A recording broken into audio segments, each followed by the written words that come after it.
Je vous parle du cas de FKM, qui est mon entreprise, qui Ok. a été fondée depuis 2018. C'est vrai qu'au début, tout a été mis en place, tous les canaux étaient mis Ok. en place, lancement, et on a commencé aussi à avoir des clients. Ok. Mais comme toute activité, après un certain temps, il y a une certaine lassitude.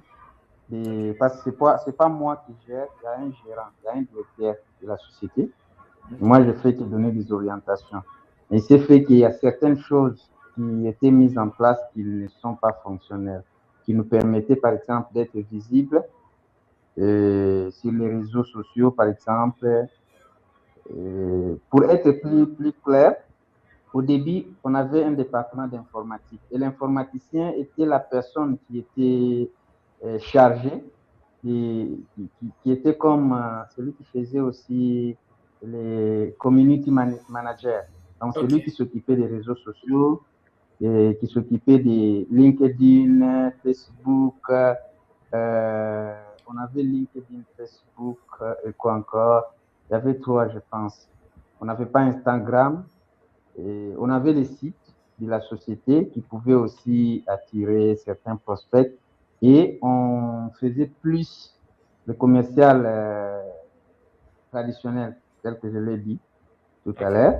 Ça veut dire qu'on avait des agents commerciaux, des filles, garçons. Il y avait un responsable commercial, un responsable chargé du déploiement, des ventes et de la gestion du portefeuille client. Nous sommes, notre activité principale, c'est le gardiennage et sécurité. Et nous faisons aussi la sous-traitance dans des mines Ok. pour certains travaux. Alors, c'est ça notre activité principale. Alors, au début, il fallait conquérir les marchés avec surtout la sécurité, ce qui est visible, ce qui est comme activité principale. Parce que la sous-traitance, parfois, ça vient, parfois, vous n'avez pas de contrat. Alors, pour l'instant, les départements presque commerciaux n'existent pas parce que je suis resté le seul en tant que patron avec mes connaissances et consorts. J'utilise ces réseaux-là pour avoir de mes amis, de mes connaissances, certains clients et on essaie de fidéliser les clients déjà existants. Alors, l'informaticien n'est plus parce qu'à un certain moment, les poids des charges fixes étaient trop élevés, il fallait réduire. Ok. Alors, l'informaticien n'est pas, ce qui fait que certaines tâches qui étaient liées à la gestion du site, la gestion des réseaux sociaux, des consorts, des pubs et consorts qu'on faisait, on ne les fait plus. Ce qui fait que nous sommes restés seulement à gérer les clients existants et on espère sur ces clients et sur nos relations pour avoir des clients. Alors, les idées sont là, mais comprenez que nous sommes dans un dilemme. S'il faut embaucher encore, bien s'il faut sous-traiter, il faut payer la facture. En même temps, les clients existants ne nous permettront pas de couvrir toutes ces charges-là. C'est ce dilemme-là qui fait qu'on est en train, en quelque sorte, de stagner, alors que nous voulons augmenter le chiffre d'affaires. Ok. Donc, voilà en bref. Ah, ok. En fait, vous êtes dans un vrai dilemme parce que vous avez une boîte qui a des clients fixes, un nombre de clients bien limité, et l'argent que ces clients vous donnent ne peut pas vous permettre d'engager d'autres profils au risque de vous Mhm. retrouver en déficit, c'est ça? Oui, exact. Oui. Ok. Je, Avant de commencer, déjà, je peux être honnête avec vous? Mhm. Oui. Ok. J'ai l'impression que vous déplacez le problème. Le problème, c'est pas forcément les recrutements, parce que Mhm. en fait, je voulais dire, hein, le problème, ce n'est pas les clients que vous avez, mais le problème est au Mhm. niveau de l'efficacité de votre recrutement. Parce qu'en fait, Mhm. si vous recrutez quelqu'un qui entre dans votre équipe, qui devient comme une charge de plus, alors à votre Mhm. niveau, vous venez juste de vous ajouter un autre problème. Par contre, C'est exact. il y a des Mhm. profils que vous pouvez ajouter dans votre boîte qui peuvent devenir des vrais investissements qui peuvent facilement faire x2, x3, x4 votre investissement. Donc, Mhm. même votre chiffre d'affaires. Mon Mhm. conseil pour résoudre ces problèmes est vraiment simple, c'est déplacer les problèmes. Ne voyez pas les recrutements comme une dépense de plus, mais voyez-le comme Mhm. un investissement qui pourra vous permettre de faire x2, x3, x4 votre chiffre d'affaires. Votre véritable question Mhm. là maintenant ne devait pas être est-ce qu'on doit recruter quelqu'un encore? Est-ce que non, non. La vraie question devait qui est-ce qu'on doit recruter maintenant qui nous permettra Mhm. d'avoir ou d'atteindre les objectifs que nous sommes en train de rechercher. C'est exactement cette question que vous devez vous poser. Mhm. Mais avoir clairement votre Mhm. structure, je ne sais pas si M. Fred va me contredire, mais avoir la structure de votre entreprise et son fonctionnement, j'ai un, je suis convaincu à 90% que les problèmes au niveau est beaucoup plus au niveau de la production et de l'acquisition en fait. Donc, si vous avez des Mhm. profils qualifiés autour de l'acquisition et un peu autour de bon, déjà à vous entendre, vous avez déjà une très bonne base en organisation d'entreprise. Donc, ça ne sera pas un problème pour vous Mhm. à organiser, réorganiser votre équipe.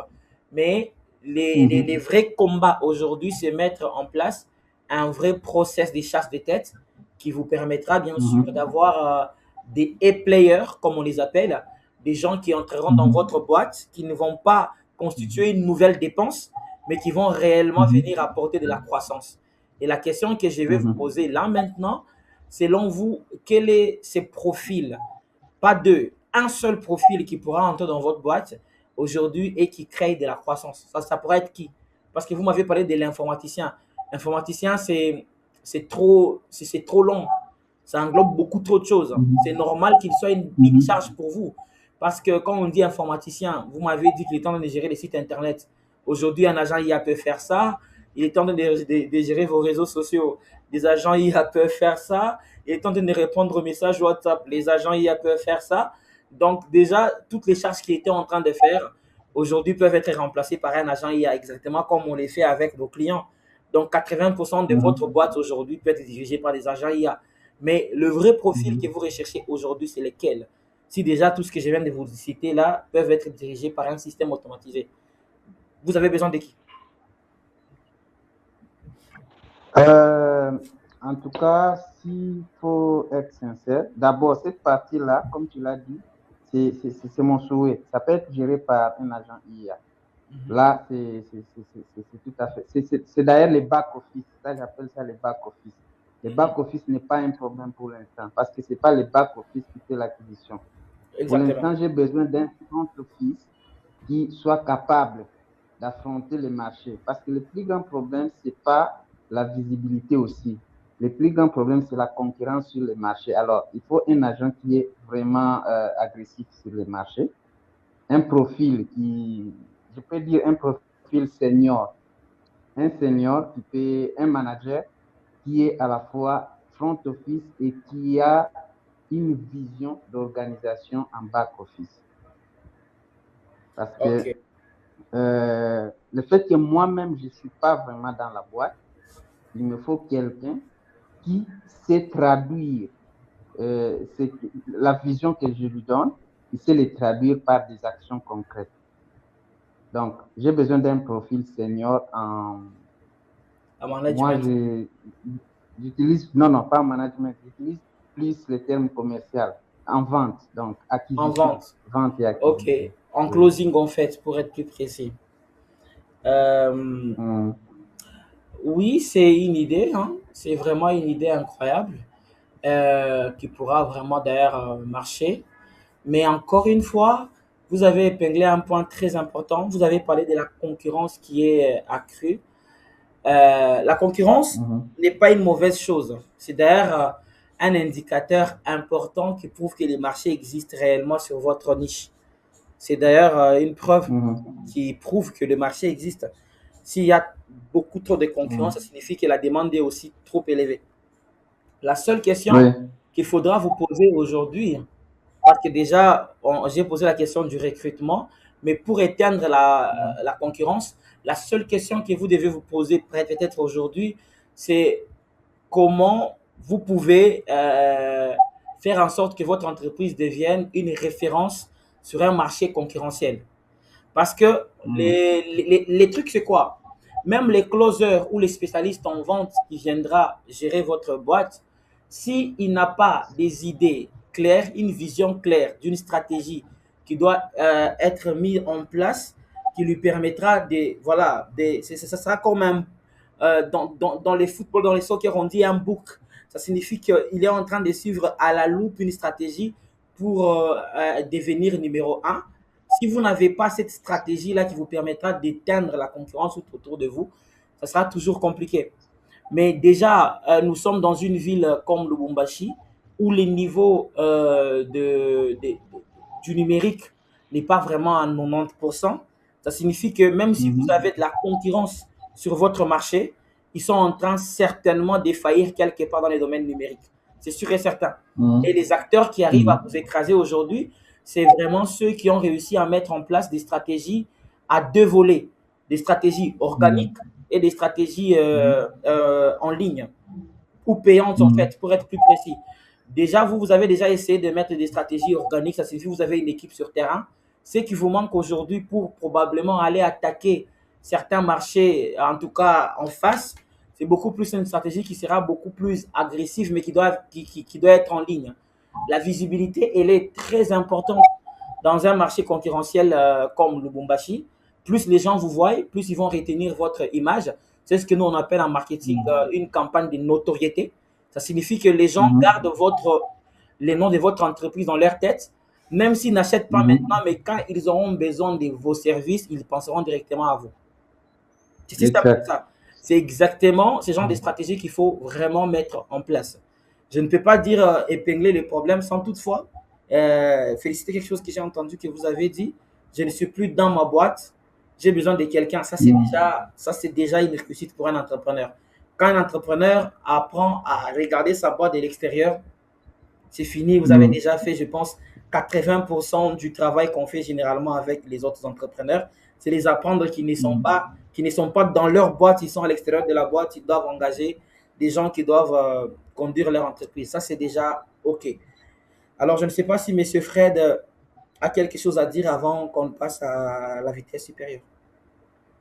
Ouais, non, déjà, moi, j'ai compris un peu le concept, mais quand même, il y a un peu d'ambiguïté sur le positionnement aujourd'hui. Quand vous entendez M. François dire, par exemple, sur la partie, il nous dit ces offres sont la sécurité. Aussi, il dit il y a la sous-traitance dans la partie minérée. Je voulais savoir si c'est toujours une même entreprise qui fait ça. Et quand vous parlez des sous-traitants, ça veut dire quoi? Vous amenez les gens vous faites de la sécurité dans ce domaine ou vous amenez des gens à vouloir exploiter les minéraux. Ça, c'est deux choses pour qu'on puisse bien figer si on doit accompagner Monsieur François. Et en termes de... Moi, j'aime déjà les profils de Monsieur François. Je vois que c'est une personne qui maîtrise bien sa boîte.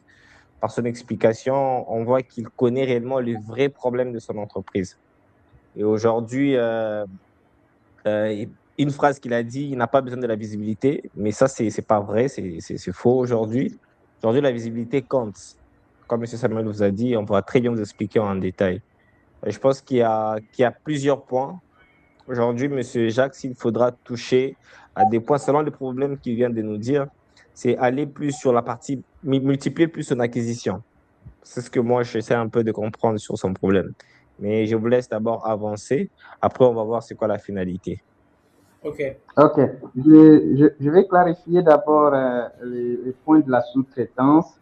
OK. Parlant de la sous-traitance, nous offrons la main-d'œuvre. Ça veut dire qu'au-delà des agents de sécurité, on peut, si un client a besoin de chauffeurs, on recrute des chauffeurs qu'on met à sa disposition, mais qui sont gérés par nous.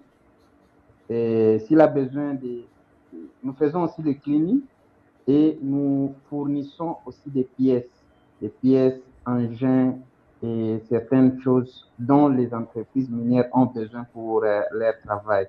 Donc, c'est cette partie-là que j'appelle sous-traitance. Ce sont des contrats qui viennent parfois ponctuellement. Ce n'est pas permanent. Vous pouvez avoir un contrat de 2 mois. Vous pouvez avoir une entreprise qui demande des chauffeurs pour 3 mois. Une entreprise qui peut-être vous commande des pièces de rechange que vous commandez en Afrique du Sud ou bien en Chine, qui arrivent, vous livrez, on vous paye et c'est fini. Vous pouvez avoir une entreprise qui dit j'ai besoin d'une grille pour un travail et nous prenons la grille auprès de nos partenaires, nous faisons louer, on fait le travail, c'est fini, vous facturez, on vous paye. Donc c'est ça la partie sous-traitance. Et l'autre partie que vous avez mentionnée, je n'ai pas dit qu'on n'a pas besoin de la visibilité. Aucune entreprise ne peut évoluer sans être visible. Donc, j'ai dit ce qui est le plus important maintenant pour nous, ce n'est pas d'abord la visibilité. Et dans le sens où il faut nécessairement imprimer par exemple, des publicités qu'on sort, imprimer des pamphlets, distribuer. Non, ce n'est pas dans ce sens-là. Nous avons besoin plus pour être un peu plus droit pour moi dans ma conception. Je vais plus attaquer le côté numérique. Quand je parlais de l'informaticien, le travail qui a été fait au début avec celui que j'appelle informaticien, qui était un polyvalent, et moi-même, j'ai donné des idées, on crée un logo, on crée ceci, on crée le site, on fait ceci, on attaque. On voulait, en fait, je voulais faire la sécurité qu'on voulait faire, je voulais que ça soit un peu différent des maisons, d'autres maisons qui prennent le concept sécurité. Pour eux, c'est seulement mettre un vigile devant la barrière qui est là. Non, je voulais aller au-delà. Et au-delà, là, c'était plus le numérique. Ça veut dire créer des applications d'alerte, de communication client-société, où nous pouvons gérer une base. Au bureau, nous savons que lorsque un client a déclenché une alerte, on peut voir, on peut situer avec la géolocalisation. J'avais même recruté quelques développeurs pour développer quelque chose de comme ça. Donc, c'était dans ce sens-là. Donc, quand je parle de l'informatique, le département informatique s'occupait de tout ça. Il y a celui qui travaille avec les développeurs. On a mis d'abord en place notre logiciel de gestion en général de la société. Nous-mêmes, moi-même, j'ai conçu, j'ai donné, on a développé et c'est ce qui est utilisé jusqu'à aujourd'hui. Alors, on devrait incorporer d'autres modules qui devraient être en principe dédiés aux opérations. Ça veut dire que les agents qui sont sur le terrain peuvent communiquer avec les centrales. Nous pouvons traquer nos agents qui sont au poste pour savoir ils se situent où avec la géolocalisation. Je travaille avec la Chine et nous avons acheté une sorte de Motorola qui était localisable. Donc, il y avait trop. Je voulais plus me lancer dans ce sens-là. La visibilité, si elle doit exister, j'aimerais que les gens nous voient être aussi des réseaux, qu'ils nous voient actifs.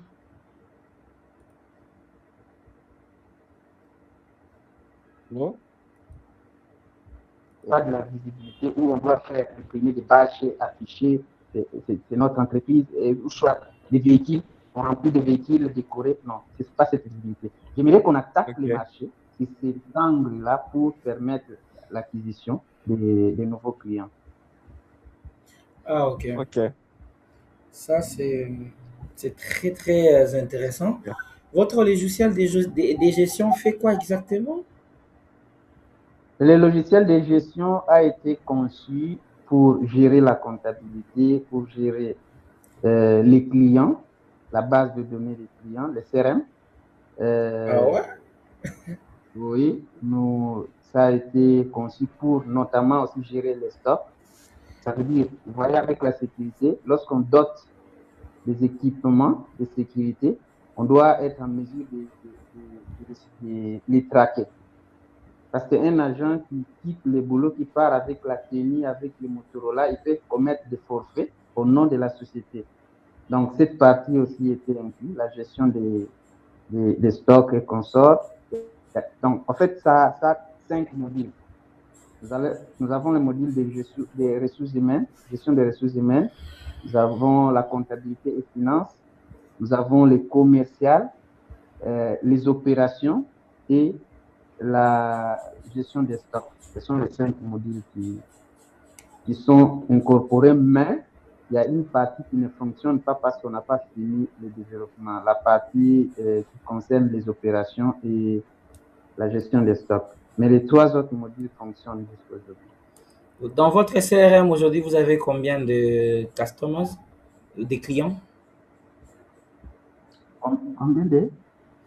Des clients dans votre CRM, vous avez combien de clients aujourd'hui? Bon, combien de prospects pour être plus précis? Le CRM, jusque-là, gère que les clients déjà convertis. On ne gère pas les prospects. On gère les clients. Donc, on enregistre que le client qui a déjà signé son contrat. Et là, on peut être au-delà de 50, entre 50 et 60. OK. De 60 clients qui peuvent avoir plusieurs sites. OK. Comment les clients entrent dans votre CRM? Comment vous les faites entrer? Le process, c'est que lorsqu'un commercial veut convertir un client, il y a une fiche qu'on appelle une fiche de renseignement du client qui remplit toutes ces informations. Il fait le KYC, il se rassure que le client c'est bon. Il propose le contrat. Le contrat n'est pas dans le CRM, mais c'est fait manuellement. Et avec les clauses consenties avec le client, c'est dès que c'est terminé, le client signe. C'est ces contrats qui passent au niveau de la comptabilité, ou bien c'est le commercial lui-même qui saisit ces informations du client. Dès qu'il saisit, l'application donne un numéro client, un identifiant unique du client. Et avec cet identifiant qui apparaît au niveau de la comptabilité où on crée le compte des clients et consorts.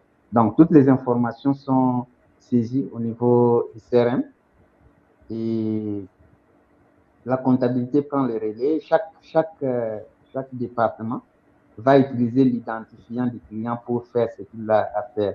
Et au niveau du CRM, il y a les modules, par exemple les SMS, les emails et consorts qu'on peut échanger avec les clients. Lorsque la comptabilité émet une facture, le client est informé par SMS et ta facture a été émise et voilà. Toutes les autres petits modules. OK. Je vois ça. Déjà, encore une fois, félicitations. Bon, félicitations. C'est rare, hein? Ouais, c'est rare, C'est on pas une machine. accompagne. Ouais, on accompagne beaucoup d'entreprises à Lubumbashi. Vous avez déjà fait un grand pas, hein. Vous avez un Grand, CRM, grand pas. vous avez Voilà, un vraiment, système. yeah. C'est vraiment bien, c'est vraiment bien. Ça fait Ça plaisir, se voit hein? déjà. Yeah, ça fait plaisir de savoir que dans notre pays, il y a des entreprises qui s'organisent, hein. Wow. Sincèrement, félicitations. Euh, Merci. Cependant, quelques réajustements vous permettra d'aller plus loin parce que en vrai de vrai, un CRM est beaucoup plus puissant que ce que vous êtes en train d'en faire aujourd'hui. Il peut aller beaucoup plus loin. Qu'est-ce que vous êtes en train de faire aujourd'hui? Étant donné que vous êtes en train de parler de l'acquisition, les données des clients que vous avez là, c'est une mine d'or, surtout dans la publicité Facebook. Ça nous permet de prendre les types de profils que vous avez, on les connecte à un pixel et les pixels nous permettent de cibler les gens comme les gens des clients que vous avez. Ça nous évite de perdre déjà de l'argent, hein, en publicité et d'aller chercher uniquement des gens qui sont réellement intéressés par nos services. Et ça, sincèrement, c'est une mine d'or. Donc, vous pouvez aller jusque-là. Des deux, avec l'équipe de M. Fred, je pense qu'il va les dire beaucoup plus mieux que moi. Ils vont installer des agents IA et des automatisations qui feront à ce que les gens réagissent ou agissent moins dans le process ou dans les processus de l'enregistrement de vos clients. Parce que déjà, il y a des fiches manuelles, ça c'est très lent. L'enregistrement manuel, encore plus long. Il y a moyen que ça soit juste automatique, passant par un lien. Les clients remplissent lui-même toutes ces histoires-là et puis il passe. Et c'est le même lien qui va commencer à faire entrer certains clients qui ne sont pas convertis, toujours dans votre CRM, qui seront des prospects. parce qu'aujourd'hui, la conversion d'un client passe par plusieurs étapes. Donc, il y a des clients, donc voilà, surtout si vous voulez aller sur le numérique, il y a des clients qui ne vont pas acheter au premier rendez-vous. Ils vont attendre un mail, ils vont attendre un appel, ils vont attendre un SMS. Et donc, c'est là que votre CRM va vraiment être beaucoup plus puissant. C'est à ce niveau-là. Et c'est là que vous allez vous rendre compte que vous avez vraiment une mine d'or et vous pouvez aller voilà, exploiter cette mine d'or à un niveau, vous n'avez pas idée. Ça, c'est une certitude. Et des deux, aujourd'hui, l'équipe marketing, bon, pour appeler l'équipe informatique, utilisez vos mots, hein, l'équipe informatique dont vous avez besoin doit impérativement maîtriser de un la gestion des réseaux sociaux. Quand je dis gestion des réseaux sociaux, je ne parle pas d'un mec qui va commencer à publier chaque jour. Ça, c'est déjà obsolète. Aujourd'hui, il n'y a personne qui fait ça. Aujourd'hui, avec les agents IA, comme je vous disais, avec un outil, on pourra planifier les publications en avance d'un mois, de 2 mois. Ça, c'est déjà faisable. De trois, il faudra qu'il y ait quelqu'un qui sait créer des contenus. Et ça, les agents IA peuvent le faire aujourd'hui avec Claude. Claude, on peut déjà créer beaucoup trop de contenu pour votre entreprise. Et des trois, vous devez être sur des réseaux sociaux qui peuvent vous rapporter vraiment gros. À vous entendre parler dans votre secteur, vous aurez déjà besoin de LinkedIn parce que vous en avez parlé. LinkedIn, pourquoi? Parce que c'est la seule plateforme B2B aujourd'hui qui vous permettra d'être déjà en contact avec les entreprises. Étant donné que je vous vois, vous avez des tendances B2B et B2C. Et donc, LinkedIn va commencer à couvrir la partie B2B. Et Instagram et Facebook pourra commencer à couvrir la partie B2C. Et ça sera toujours OK avec ça. Et au-delà de ça, votre site Internet, aujourd'hui, à vous entendre parler, il ne sert qu'à votre propre entreprise et à donner des informations. Or, c'est un outil qui pourra vous permettre de traquer les données des clients. Et ces données-là, qu'est-ce que vous allez en faire? Vous allez enrichir votre base de données chez Facebook ou chez LinkedIn ou chez Google, ça dépend de la publicité que vous allez faire. Et vous allez commencer à peaufiner de plus en plus votre publicité pour avoir des gros résultats. Et je suis sûr et certain qu'avec une bonne stratégie marketing, une bonne stratégie d'acquisition, les agents IA, les automatisations qu'on pourra installer dans votre entreprise, je suis sûr et certain que dès les premiers mois, vous faites une augmentation de 30 à 20% sur votre chiffre d'affaires. Au bout de 3 mois, vous faites probablement le double ou vous faites plus de 50% de votre chiffre d'affaires. C'est sûr et certain. C'est un peu ça. Ok. Monsieur Fred? Mais, Monsieur Samuel, vous n'avez pas posé la question de savoir combien Monsieur François a aujourd'hui comme chiffre d'affaires. Moins de 50 000 $, c'est ce que j'ai vu. Ok, mais il y a une tranche. Oui. Il y a une tranche. Ça nous permet de pouvoir fixer nos KPI aussi. Voilà, sur base de ça. Ouais. Vous êtes à combien aujourd'hui annuellement? C'est 30 000 ou 40 000 ou 20 000? Annuellement, on est à 50, entre 50 et 60 annuellement. 50 et 60, ça fait combien d'MRR, moi, monsieur Fred? Je divise. Donnez-moi un instant.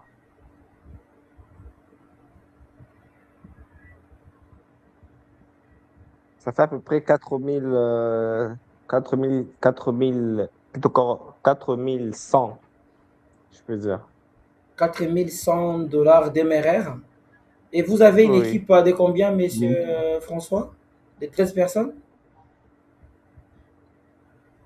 Pardon? Votre équipe est de combien? De 13 personnes ou de 30? L'équipe, parlons de l'équipe, les staffs ou bien parce que les gars, on les compte vraiment pas. S'il faut compter avec les gars, c'est plus que ça.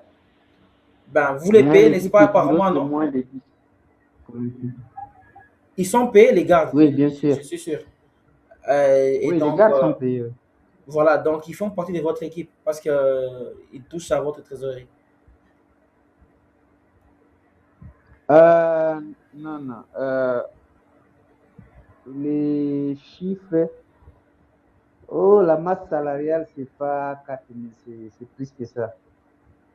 Donc, Ok. s'il faut parler de chiffre d'affaires en termes de tout en global, parce que quand je vous parle de chiffre d'affaires, comment nous fonctionnons en sécurité? Lorsque nous avons un contrat chez vous, Monsieur Samuel, nous avons un garde qui est chez vous, vous signez un contrat, vous dites, voilà, j'ai 20 gardes, je vous paye par exemple $300 par mois. Et nous considérons la moitié de ces montants. Ce qui veut dire que la moitié, automatiquement, ça part dans la rémunération de l'agent. Oh, ok. On ne compte pas. Ok, ok, ok, ok, Donc, ok. on va comptabiliser que la moitié pour l'entreprise. Ce qui Ok. fait que l'autre moitié, c'est le salaire et l'impôt lié à la rémunération de cet agent. Raison pour laquelle je déclare le chiffre d'affaires qui concerne la gestion du bureau, en fait. C'est là Ok, où nous pouvons tirer un bénéfice. ok, ok, ok. Ok, je comprends parfaitement. Donc, à la fin de chaque mois, vous restez, si vous payez vos employés et tout ça, votre bénéfice est probablement de 50%, 60% ou 70%. Non, jusque-là, je ne peux pas parler de bénéfices. Ok. Il faudra peut-être voir avec les DG parce que moi, je suis comme l'associé, comme l'actionnaire. Jusque-là, je sais, s'il faut parler de bénéfices, c'est à la fin de l'année. Et très Ah, souvent, ok. quand tu regardes les états financiers, ça ne dégage pas vraiment de bénéfices jusque-là. Et nous voulons maintenant commencer à dégager des bénéfices. Ah oui? Donc, l'épée qui entre, c'est encore dans la gestion de la chose et les reports à nouveau. Donc, on peut, disons, 10 à 15%. Mhm. Ça, c'est ça, c'est un problème. Donc, franchement, il faut augmenter votre CA. C'est urgent. Oui.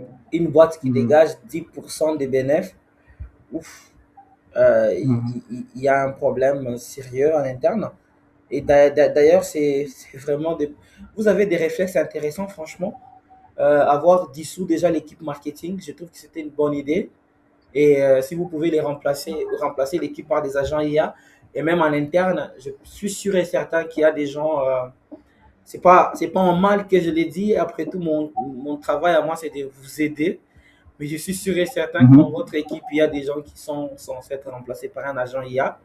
Les buts, c'est de vraiment Mhm. délibérer plus de chiffres d'affaires. Vous savez, c'est juste un exemple. Meta en 2022, il a perdu 100 milliards de dollars. Facebook, il a perdu 100 milliards de dollars. Mhm. Comment il a récupéré ces 100 milliards de dollars? Bon, comment il a fait pour que, voilà, comment on appelle ça? Pour que son chiffre d'affaires regagne un tout petit peu des hauteurs, pour que les investisseurs ne partent pas. Tout ce qu'ils ont fait, c'est juste licencier 22 000 personnes dans le monde, les remplacer directement par des Mhm. agents IA, et ils ont fait plus de 30% des chiffres d'affaires. Pour une boîte comme Meta, Mhm. 30% des chiffres d'affaires, ça représente environ 80 à 50 milliards de dollars.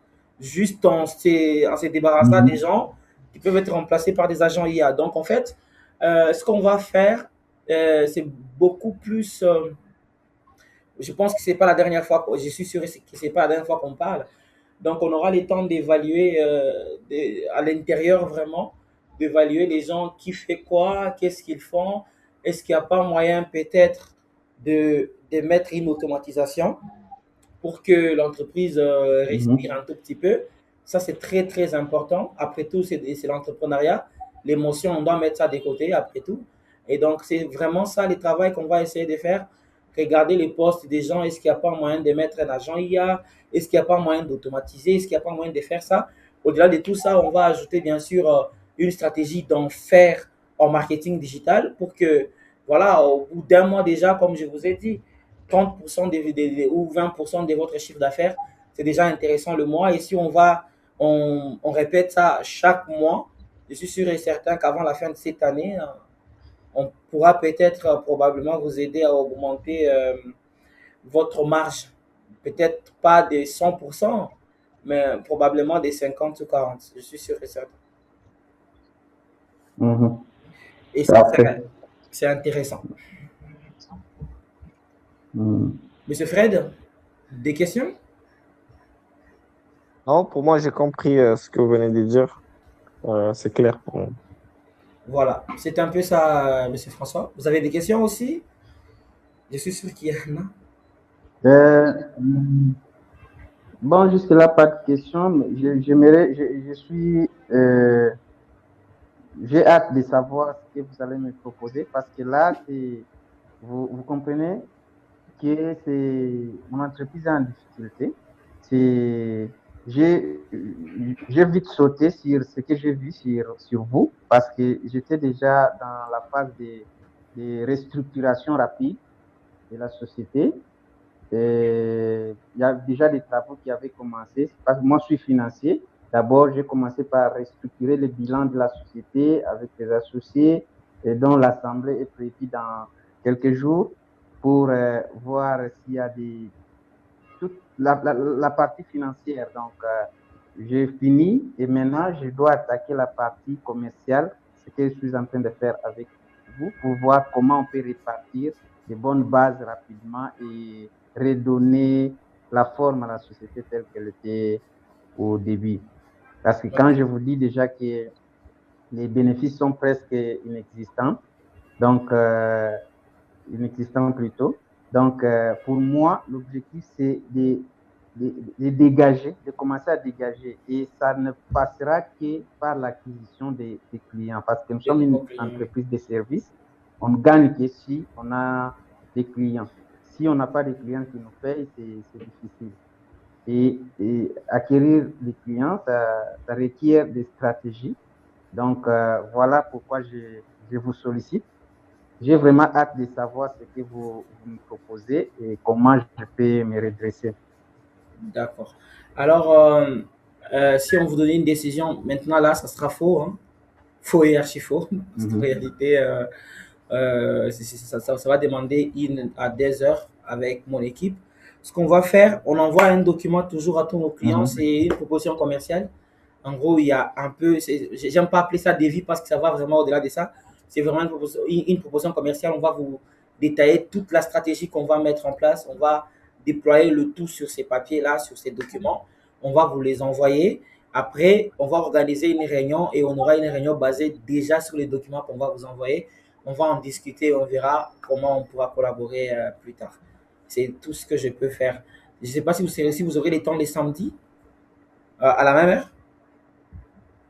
Oui, ça me va, ça me va. J'ai toujours du temps pour ça, parce que c'est quand même mon entreprise et je sais faire des priorités.